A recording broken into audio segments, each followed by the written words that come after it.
আসসালামু আলাইকুম friends, welcome back to my channel. তো আজ আমি চিকেন কাটলেট তৈরি করে দেখাবো। তো চলুন দেখে নিই। তো প্রথমে এখানে আমি কিছুটা মাংস নিয়েছি। আপনারা চাইলে কম বেশি তৈরি করবেন, সেটা ক্ষেত্রে মাংসটা কম বেশি করে নেবেন। তো এখানে আমি 250 গ্রাম বোনলেস চিকেন নিয়েছি। তো চিকেনটাকে খুব ভালো করে ধুয়ে পরিষ্কার করে নিয়েছি। তো এবারে আমি মিক্সার জার একটা নিয়ে নিয়েছি, আর তার মধ্যে দিয়ে দিচ্ছি পেঁয়াজের কিমা, সাথে দিয়ে দিচ্ছি কাঁচা লঙ্কার কিমা, তো আর তারপরে দিয়ে দিচ্ছি চিকেন। তো আপনারা চাইলে পেঁয়াজ কাঁচা লঙ্কাটা এমনিও দিতে পারেন, তবে আমি একসাথে মিক্স করে দেব। তো এখানে দেখুন মিক্সচার করা হয়ে গিয়েছে। তো চিকেনটাকে খুব সুন্দরভাবে আমি ব্লেন্ড করে নিয়েছি। আর অল্প অল্প চিকেন আছে, আস্তে আস্তে অল্প থাকলে সেটা দেখবেন কাটলেটের খেতে ভীষণ মজা হয়। আর দিয়ে দিলাম পরিমাণ মতো লবণ, হলদি পাউডার, লঙ্কা পাউডার, জিরা পাউডার, আর সাথে দিয়ে দিচ্ছি ধনে পাউডার।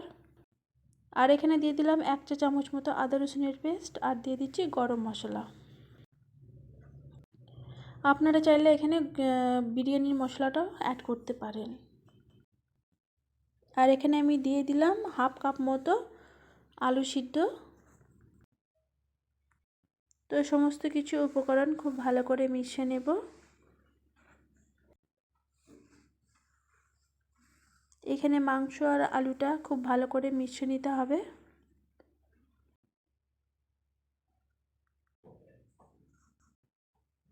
তো এখানে দেখুন মাংসটা একটু নরম নরম ভাব লাগছে। আপনারা চাইলে বেসন অথবা ব্রেড গাম দিয়ে দিতে পারেন। তো এখানে আমি ব্রেড গাম দিয়ে দিলাম 2 চা চামচ মতো।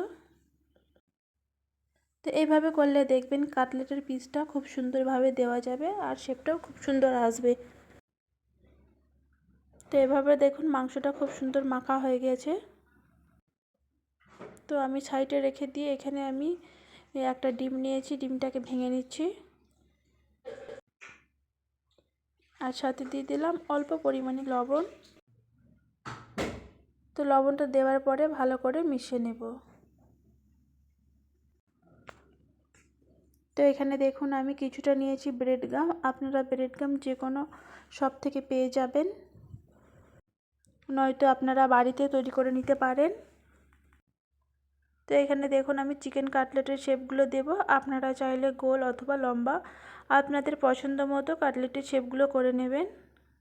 তো আমি এখানে কাটলেটের শেপটা লম্বা করছি, আপনারা আপনাদের পছন্দ মতো করে নেবেন। আর আমি একটু মোটা করে তৈরি করছি। তো প্রথমে আমি এখানে কাটলেটের শেপগুলো সবগুলো একসাথে তৈরি করে নেব। তো এখানে দেখুন তৈরি হয়ে গিয়েছে।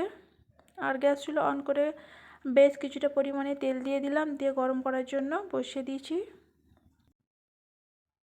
তো এবারে দেখুন কোট করে নেব। প্রথমে ডিমের মধ্যে দিয়ে দেব, চিকেনটাকে হালকা হাতে উঠিয়ে নিয়ে তারপরে দেখুন ব্রেড গামের মধ্যে কোট করে নেব। এটা খুবই ইজি, আপনারা দেখলেই বানিয়ে নিতে পারবেন। সন্ধ্যার নাস্তা খুব সহজেই তৈরি করে নিতে পারবেন সামান্য কিছু মাংস থাকলেই। তো এখানে দেখুন আমি খুব সুন্দরভাবে কোট করে নিচ্ছি।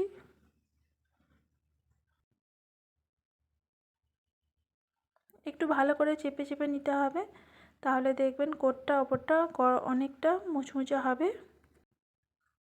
তো এইভাবে আমি দেখুন লাগিয়ে নিয়েছি। আর ওপরে যে এক্সট্রা ব্রেড গামটা আছে সেটাকে খুব ভালো করে ঝরিয়ে নিচ্ছি। তো এইভাবে আমি প্রত্যেকটি কাটলেটকে কোট করে নেব।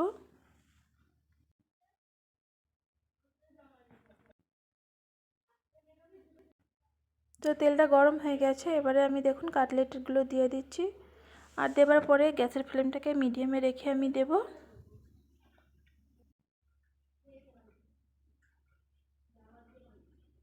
তো এবারে আমি এক সাইডটা উল্টে নেব। তো চিকেন কাটলেটটা ভীষণ মজা হয়েছিল খেতে। এটা ছোট বড় সকলেই কিন্তু খেতে পারবে। আর সন্ধ্যার সময় যদি এই ধরনের নাস্তা থাকে আর মনে হয় না যে কিছু লাগবে।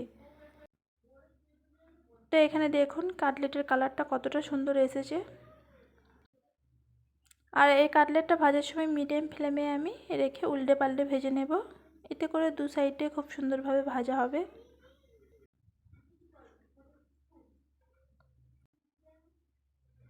তো এখানে দেখুন কাটলেটগুলো প্রায় ভাজা হয়ে গেছে, এবারে আমি উঠিয়ে নেব।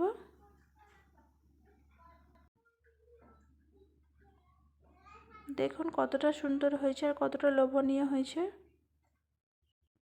বাকি কাটলেটগুলো আমি সেমভাবে ভেজে নেব।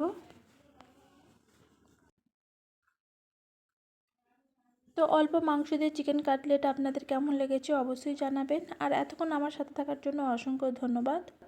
ভালো লাগলে চ্যানেলটিকে সাবস্ক্রাইব করে একটি লাইক করে দেবেন। তো এখানে গরম গরম সস অথবা স্যালাডের সাথে পরিবেশন করুন। ভিডিওটিকে আর বেশি বড় করলাম না, এখানেই শেষ করলাম। আল্লাহ হাফিজ।